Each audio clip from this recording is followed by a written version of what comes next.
Et bonjour à tous, bienvenue à cette commission restauration collective. Nous serons à 3 voix aujourd'hui, donc Annabelle Adjé d'Aprobio, Maëlle Delabre de la Chambre d'agriculture et moi-même Marie Boucher de l'association Aprobio également. Et donc nous avons prévu un ordre du jour en 3 parties. Tu peux passer Annabelle sur le diapo. Donc un premier temps où on va vous restituer les données au niveau de l'échelle nationale, donc les études ou les chiffres de baromètre qui ont pu être, qui sont dans les études nationales. Un deuxième temps où on fera le focus sur les Hauts-de-France et donc là, les 2 intervenantes parleront de 2 études différentes. Et on aura un troisième temps qui est plutôt de l'échange. Donc notez bien vos questions pendant le fil des présentations, puisqu'on prendra toutes les questions à ce moment-là, pour permettre de bien développer toutes les actions avant de pouvoir être sur la partie discussion. Donc voilà, on va démarrer tout de suite donc par un petit rappel sur ce qu'est la commission restauration collective. Donc depuis 2 ans, je crois maintenant, nous sommes sur un format visio pour accueillir le plus grand nombre de personnes d'échelle, enfin sur la région, puisque l'échelle est quand même assez grande géographiquement. Et notre objectif est de prendre un sujet d'actualité en lien avec la restauration collective, bien sûr, et de le traiter collectivement. Donc nous, on fait des petites recherches en interne pour débroussailler le sujet et on vous restitue tout ça lors de cette commission restauration collective. Et c'est également un moyen de mettre en réseau les acteurs que l'on considère étant pilotes, puisque présents sur ces sujets. De mettre en réseau tous ces acteurs, donc que ça soit des territoires, des partenaires techniques, des acheteurs de collectivités ou des fournisseurs de restauration collective. Tu peux passer. Donc chaque année, on a plusieurs sujets à l'ordre du jour. Maëlle, je ne sais pas si tu veux les présenter. Oui, donc par exemple, cette année, on avait traité en début d'année la question de l'inflation, puisque c'était un sujet qui était un peu remonté comme une préoccupation importante sur la restauration collective. Et puis, autre exemple, l'année dernière, donc il y avait eu un peu des évolutions avec la loi climat et résilience sur tout ce qui est Egalim. Donc là, on avait refait un peu un point réglementaire sur toutes ces évolutions-là. On avait aussi travaillé la question des coûts des repas en restauration collective, des coûts du surplus du bio, par exemple, aussi, ça avait été traité à ce moment-là. Et on avait également fait un temps sur les marchés publics. Bon, c'est un sujet qui est déjà revenu plusieurs fois lors de la commission restauration collective, mais c'est vrai que comme certains d'entre vous parfois sont nouveaux et que c'est un sujet quand même important, on avait choisi de le retraiter à nouveau à ce moment-là.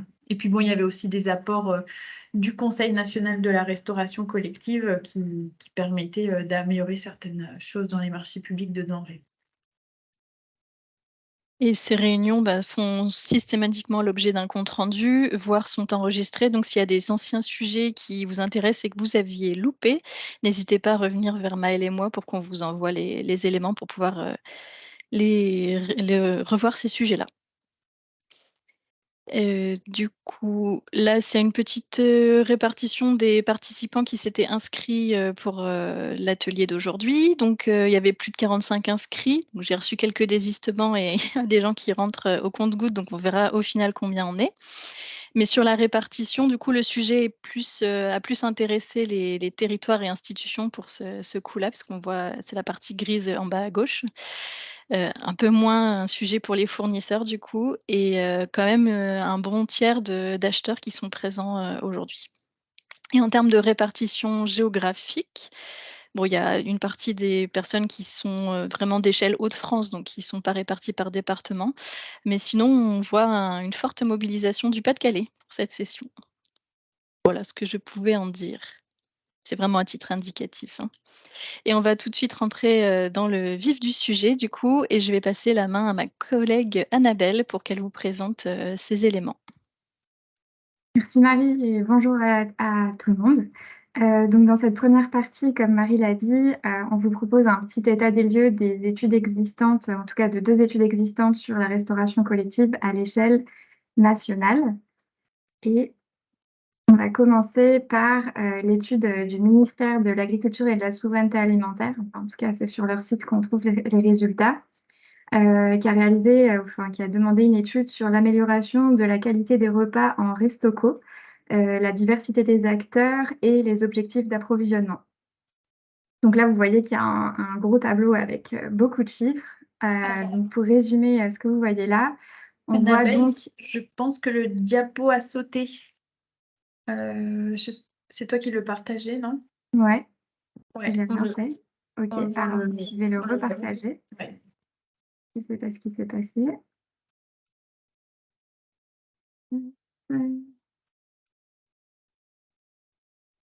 C'est pas celui-là, pardon.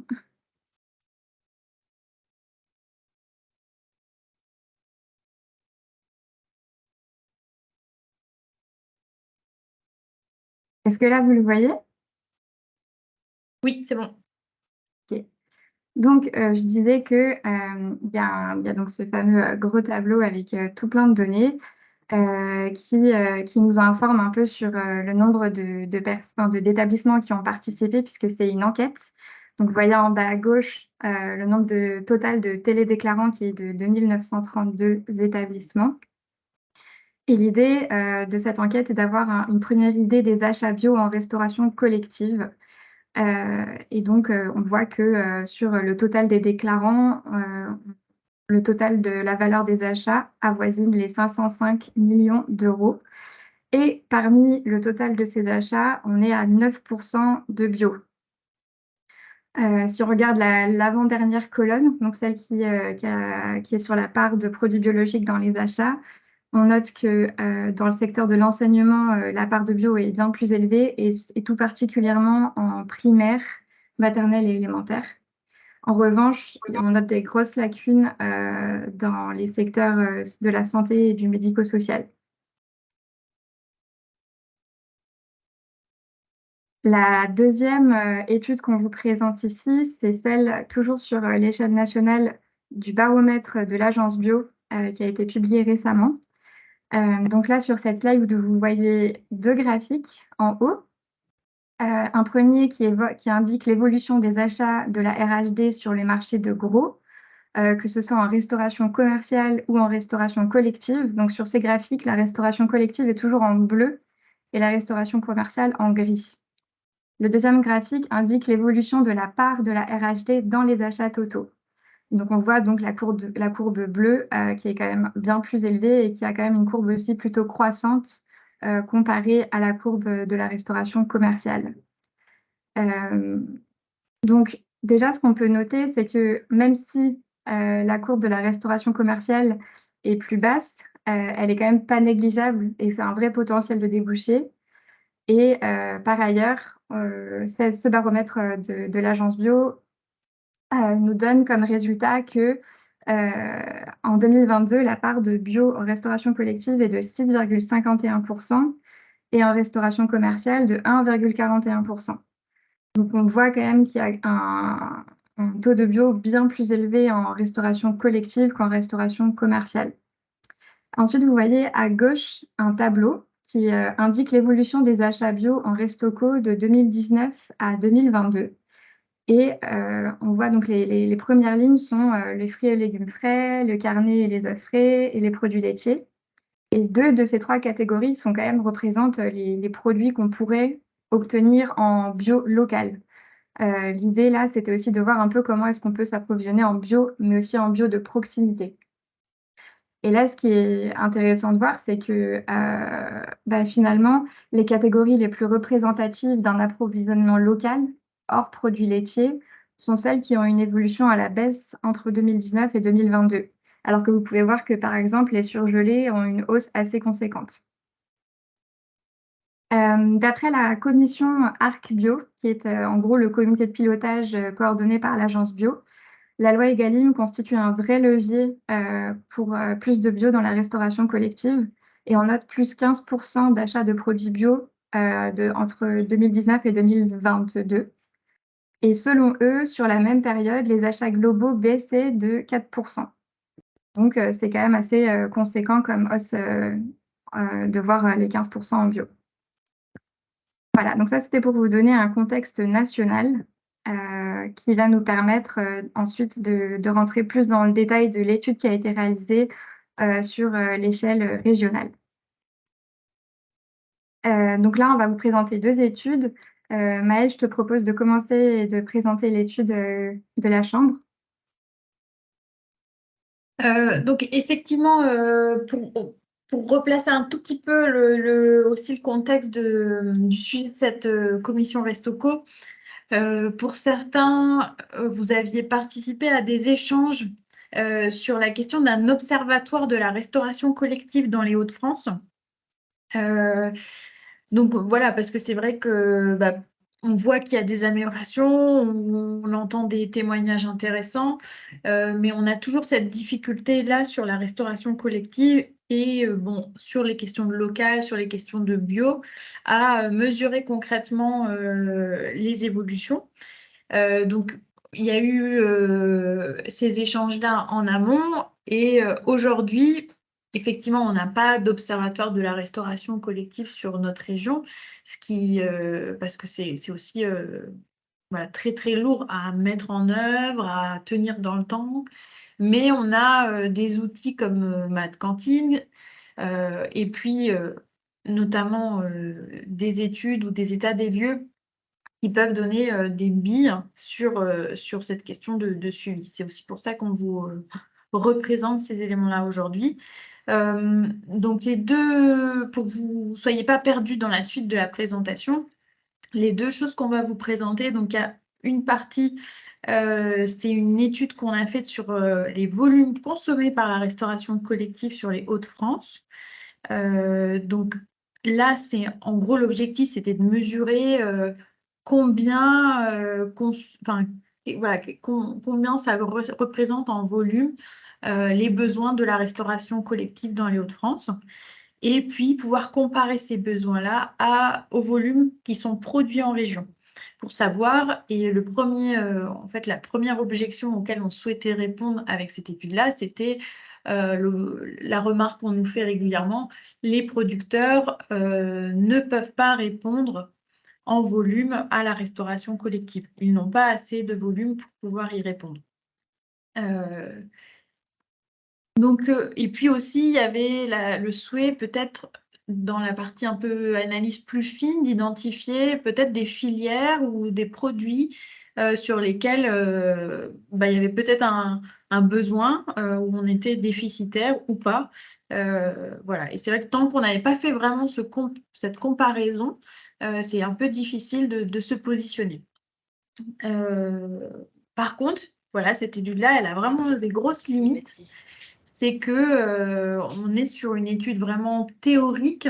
On n'est pas allé faire des enquêtes. C'est pas un observatoire.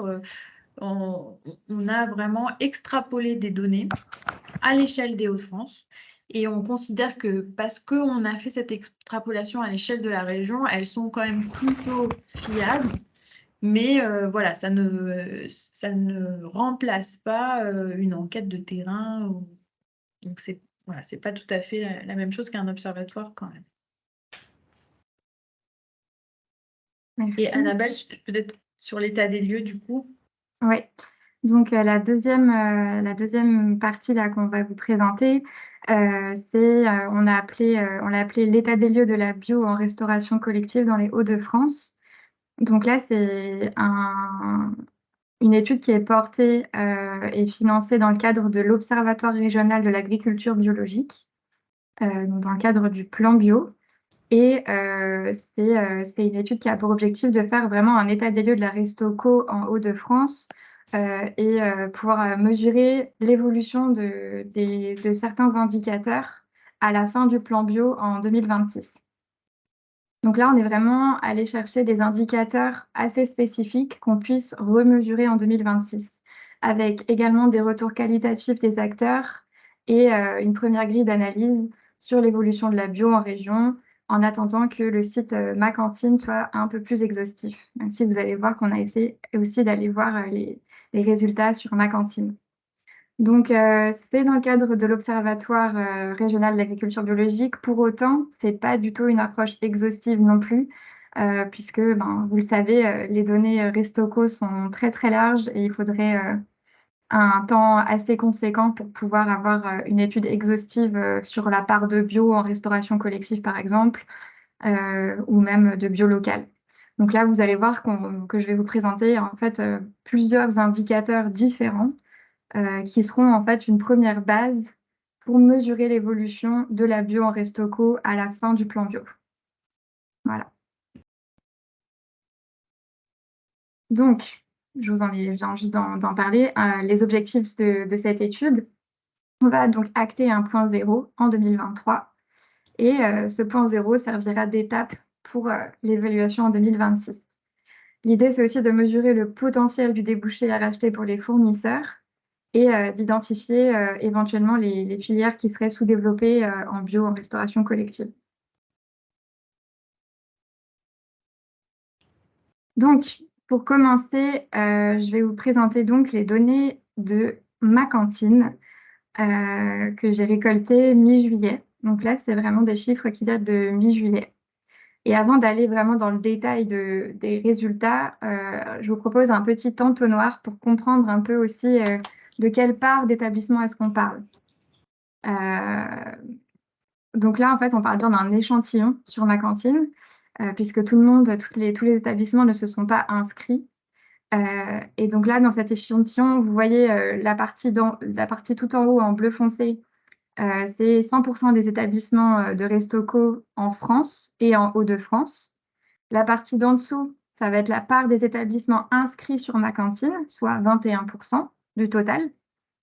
En Hauts-de-France, ces 21%, ça représente 1803 établissements. Et enfin, parmi les 1803 inscrits, il y en a 463 qui ont publié, partagé le détail de leur approvisionnement sur le site. Et en fait, nous, c'est ces 463 établissements-là qui vont nous intéresser puisque c'est eux qui nous donnent un peu de matière à analyse. Donc, ça représente 5,3% des établissements en Hauts-de-France.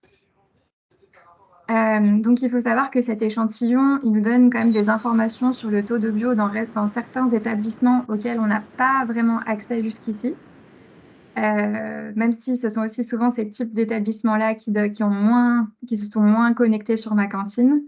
Et enfin, je pense qu'il est aussi important de noter que parmi les inscrits, il y en a 66% des établissements qui sont issus du secteur de l'enseignement. Voilà. Donc, à partir des données de ces fameux 5% des établissements des Hauts-de-France, on a pu réaliser là ces deux graphiques qui montrent la part de bio, la part de produits, donc en vert, la part de bio, la part de produits durables hors bio en jaune et le total Egalim en bleu. Donc là, on peut voir que d'après l'échantillon, la moyenne d'approvisionnement bio en Hauts-de-France est à 8%. Donc c'est supérieur à la moyenne nationale qui a été calculée dans le cadre du baromètre de l'agence bio. Et puis, comme on a pu le voir aussi dans les études nationales, le taux de bio est plus élevé en crèche et en primaire. Donc ça, c'est le graphique du dessous, où vous voyez les taux de bio, de produits durables et d'Egalim sur collège, lycée, primaire, maternelle, crèche, santé et médico-social. Et vous pouvez voir que, tout comme l'indiquaient les données nationales, en primaire, maternelle, on a des taux de bio qui sont bien plus élevés que, par exemple, dans les secteurs de la santé ou du médico-social. Donc ça confirme un petit peu les données nationales, même si bon, voilà, c'est toujours aussi des résultats à prendre avec du recul, puisqu'on parle d'un échantillon qui n'est pas représentatif. On peut aussi se dire que les établissements qui ont publié leurs données sur Ma Cantine sont aussi peut-être ceux qui sont un peu plus fiers de leurs données d'approvisionnement, ou en tout cas qui ont un réel suivi déjà. En deuxième indicateur, on a essayé d'aller chercher des données auprès des conseils départementaux sur l'approvisionnement donc des départements. Donc là, vous voyez deux tableaux. Le premier tableau vous montre les achats bio effectués sur la plateforme APROLOCAL. Donc, cette donnée-là, elle va nous permettre de mesurer le bio acheté, mais le bio local. Donc, c'est toujours une donnée un peu compliquée aussi à obtenir, le bio de proximité. Et grâce à la plateforme APROLOCAL, on a en tout cas une donnée chiffrée de bio local qui est acheté dans les départements. Et donc là, on pourra suivre l'évolution à la fin du plan bio. Et le deuxième tableau correspond aux données qui sont collectées donc auprès des départements. Et là, je tiens déjà à remercier mes différents interlocuteurs qui m'ont communiqué des données sur l'approvisionnement. On avait également aussi contacté les communautés de communes, les communautés d'agglo, les métropoles pour avoir des données concernant les EPCI. Simplement, les données, pour l'instant, sont encore trop hétérogènes pour être présentées. Donc là, on ne l'a pas indiqué, mais un grand merci également à vous toutes et tous qui m'avez communiqué des informations quantitatives et qualitatives. Donc dans ce tableau des conseils des départements, on voit certains chiffres un peu plus précis que d'autres. Pour l'instant, la donnée est encore en cours de collecte. Ce qu'on peut déjà se dire, c'est que les données semblent plus élevées que celles qui sont relevées sur ma cantine.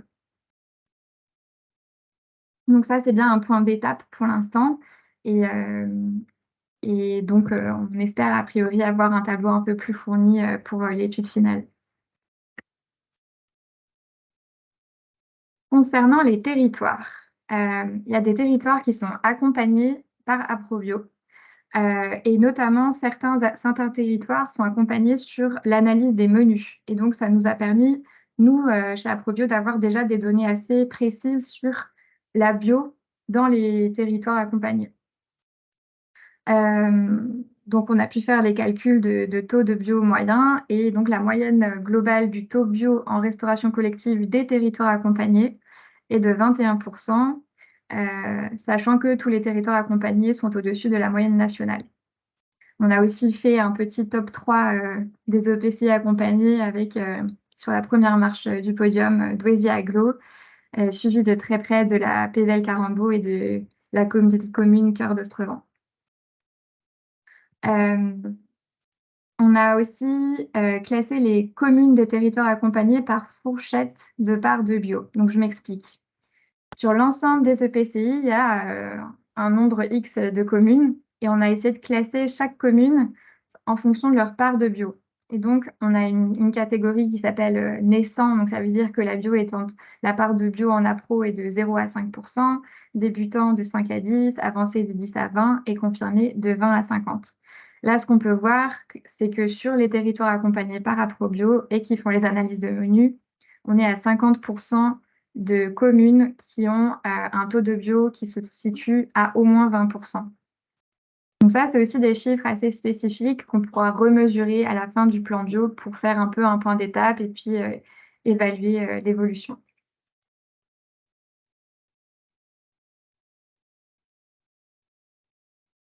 Un autre indicateur, c'est celui des territoires bio engagés, qui, encore une fois, représente finalement des communes et des territoires qui sont très engagés en bio et qui ne sont donc pas très représentatifs de l'ensemble des communes des Hauts-de-France.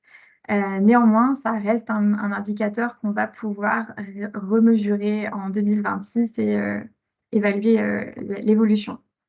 Donc là, on peut voir l'évolution de la part bio moyenne en Restoco des territoires labellisés TBE à gauche. Donc vous voyez que la part bio moyenne est en constante évolution vers le croissante.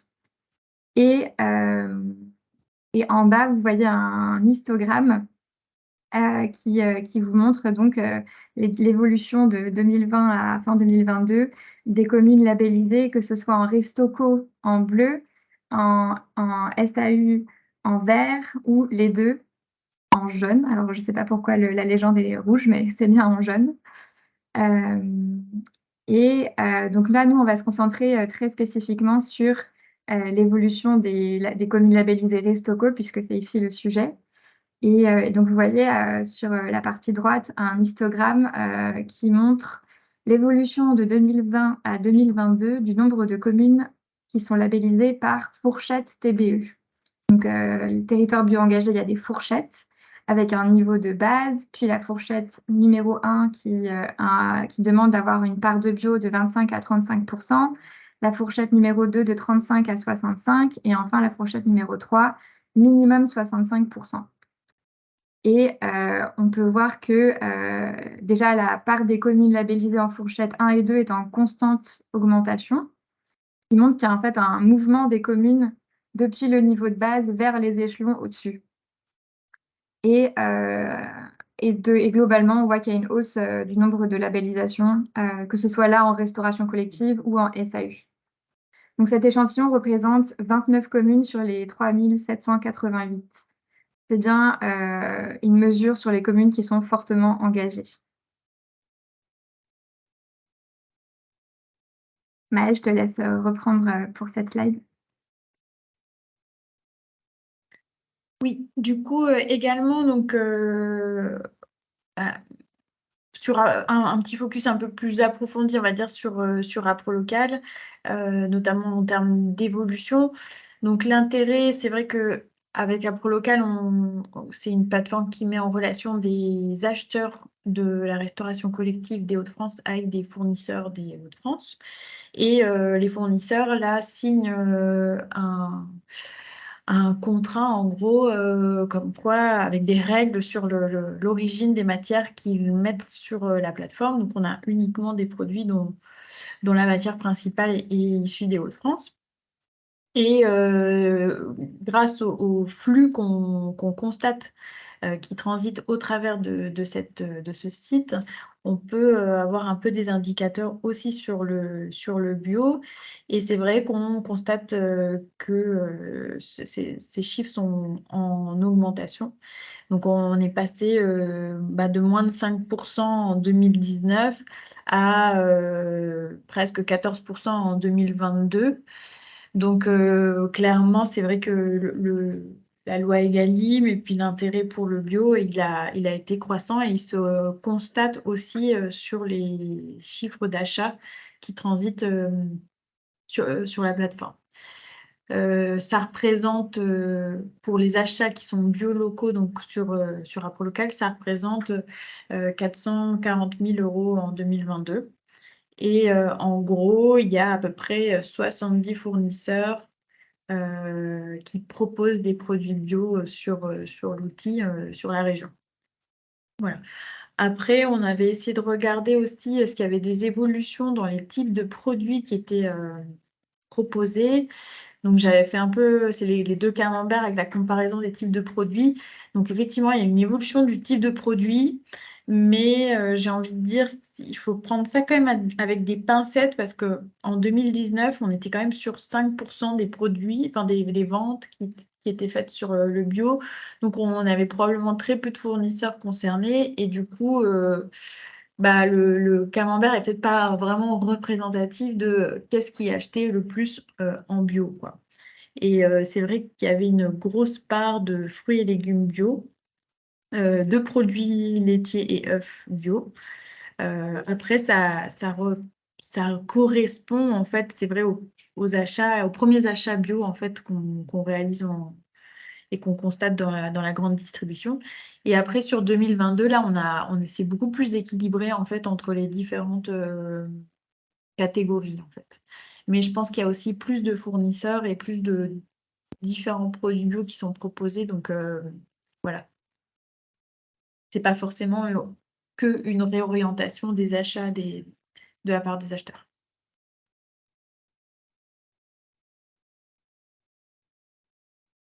Et donc, le dernier indicateur qu'on est allé collecter pour cette étude, ça a été auprès des entreprises majeures fournisseuses en restauration collective dans la région. Et de leurs réponses découle ce tableau qui a pour but, donc dans cette enquête a pour but de donner un ordre de grandeur en valeur et en volume des ventes des fournisseurs en bio et en restoco. Et donc, ces éléments pourront également être recollectés à la fin du plan bio pour mesurer l'évolution, toujours la même chose. Et donc, on voit qu'on a un volume estimé de viande bio en en local et en France. On a aussi une estimation des fruits et légumes bio et locaux. Et puis pour l'épicerie sèche et les produits laitiers, on a l'aspect bio, mais que à l'échelle française et pas à l'échelle locale. Là, l'idée, c'est d'avoir vraiment une base minimale de confiance pour définir un peu la part de bio local sur ces catégories-là. Voilà. Et donc, pour conclure, dans cette étude, on a des enseignements. Déjà que la restauration collective joue un vrai rôle de levier sur la filière bio, notamment en comparaison à la restauration commerciale. Et déjà, ça, on peut se dire aussi que c'est dû en partie à la loi Egalim, qui a un impact positif assez visible sur l'évolution des taux bio en restauration collective. Par ailleurs, le secteur scolaire est en progression croissante, surtout sur les secteurs de l'enseignement des bas âges, mais aussi globalement.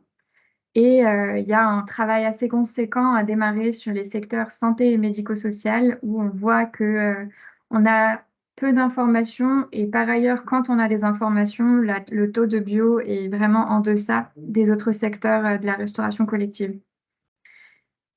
Sur les enseignements, sur l'évaluation,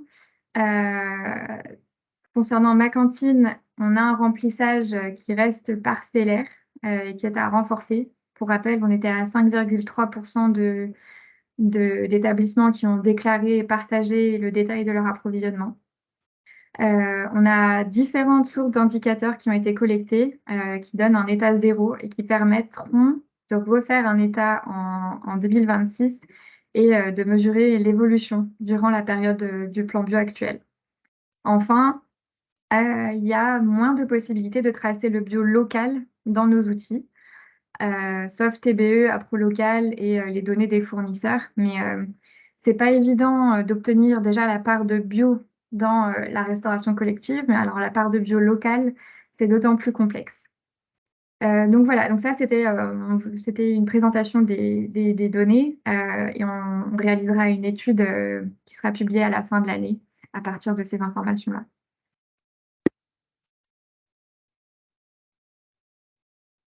Et je laisse la main à Maëlle pour la suite.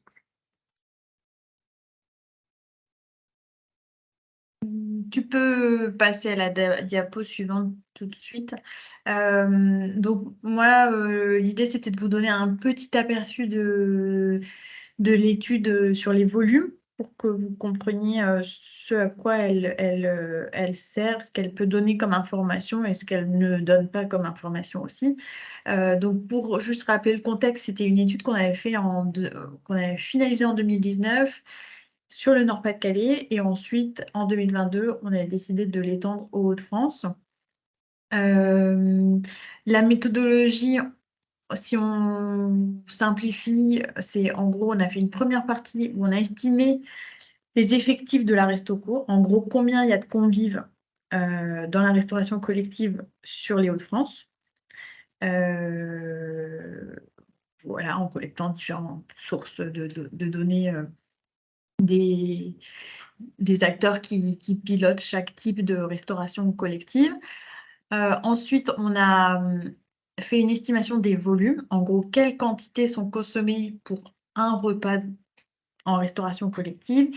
Et ça, en fait, on s'est appuyé sur des bases des outils de commande en ligne, des lycées, puisqu'on a, en gros, on a eu accès à des extractions anonymes de toutes les commandes, en gros, d'une centaine, 130 lycées, il me semble,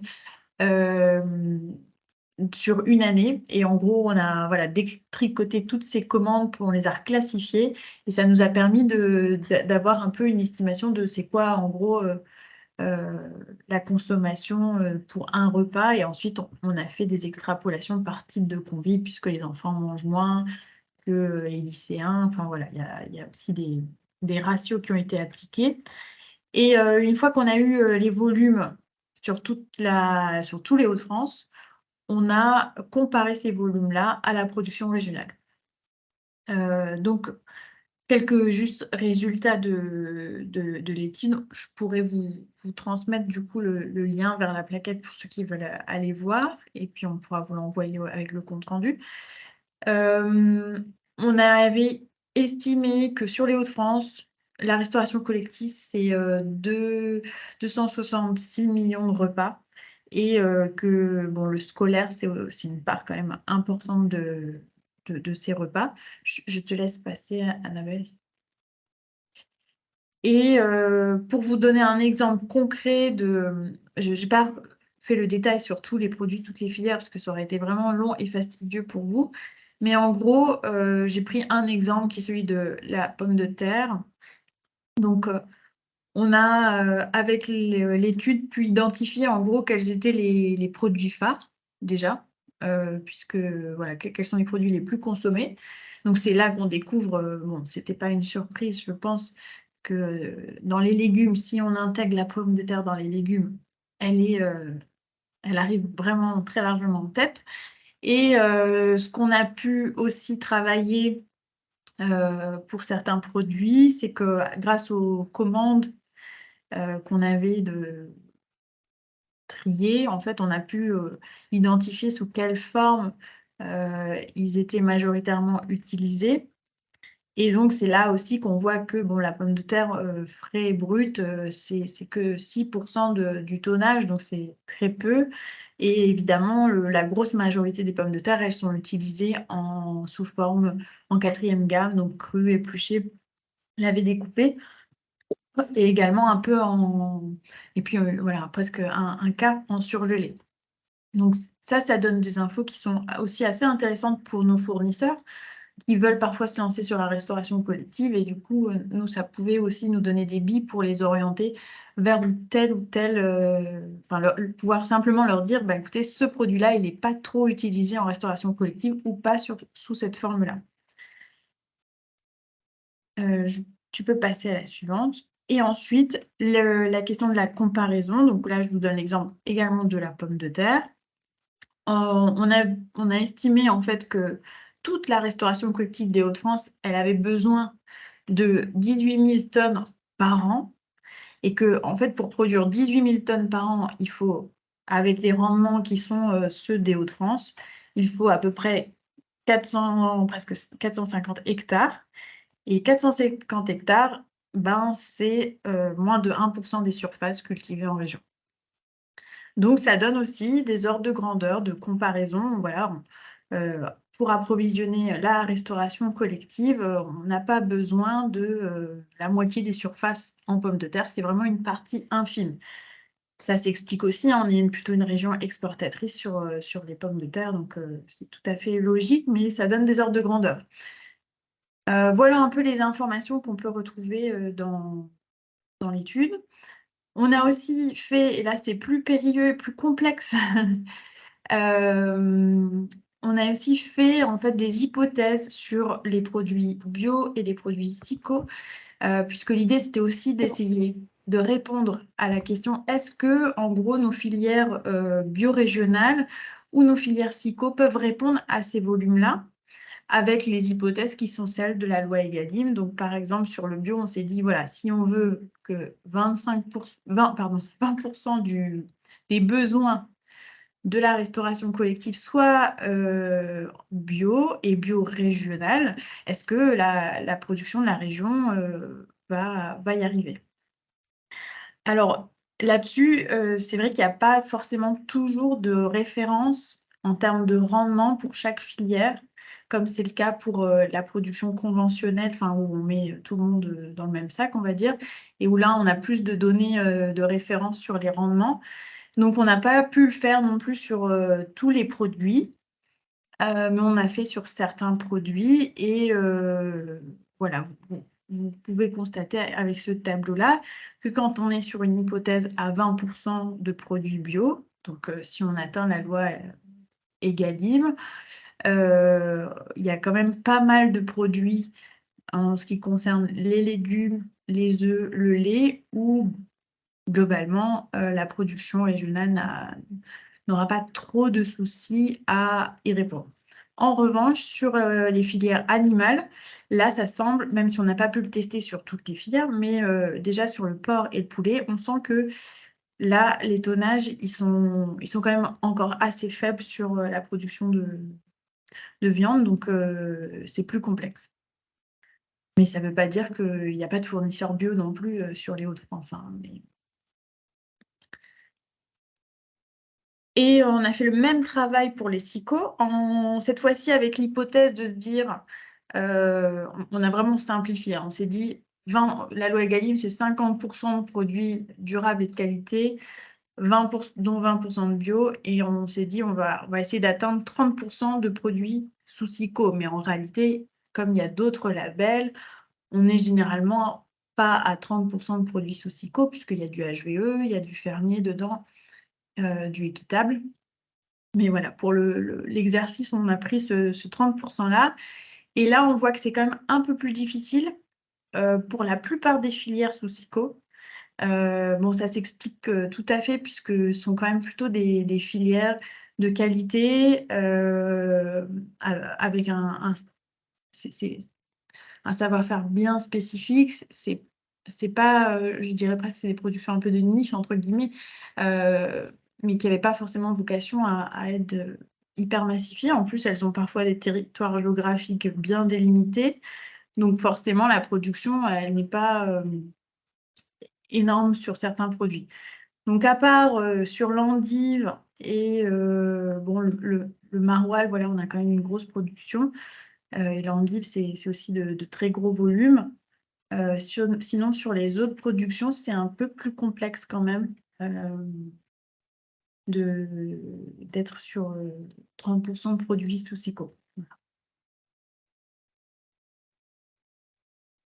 Et juste pour vous redonner peut-être les très grandes conclusions de cette étude-là, quand on regarde l'ensemble des produits, en gros, sur les produits phares qu'on produit en région, on ne va pas parler de la banane ou de l'avocat parce que ça, c'est de toute façon pas disponible en région. Mais si on est sur les produits disponibles, la plupart des produits en fruits, en légumes, le lait, les desserts, tout ce qui est desserts lactés, yaourt, etc., les œufs, la viande de porc et le bœuf, on n'a pas du tout de souci en fait pour répondre aux besoins en volume de la restauration collective.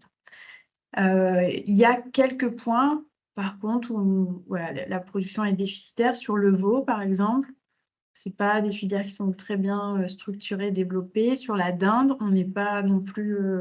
c'est un volume important en restauration collective, la dinde. Et là, on n'a pas forcément la production en face. Et voilà, comme vous avez vu, sur tout ce qui est filière bio et SICO, on a des disparités en fonction des types de filières. Si on résume très grossièrement sur le bio, pour tout ce qui est légumes, lait, œufs, on n'a pas trop de soucis. Sur les filières animales, c'est un peu plus complexe.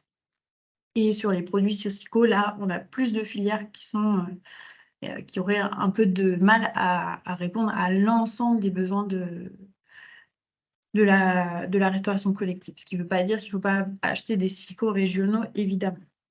Et simplement pour finir, vous dire quand même que ça, c'est du coup des estimations théoriques de est-ce que tel volume peuvent correspondre.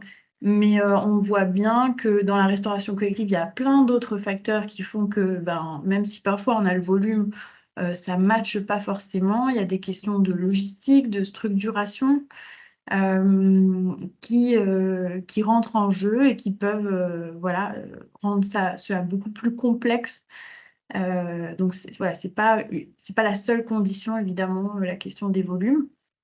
Et dernière conclusion également, c'est que même si la Restoco, ce n'est pas non plus un volume énorme pour nos filières régionales, il ne faut pas non plus négliger le fait que la restauration collective, elle peut venir soutenir des acteurs locaux, conforter certains outils de transformation, favoriser des structurations collectives, etc.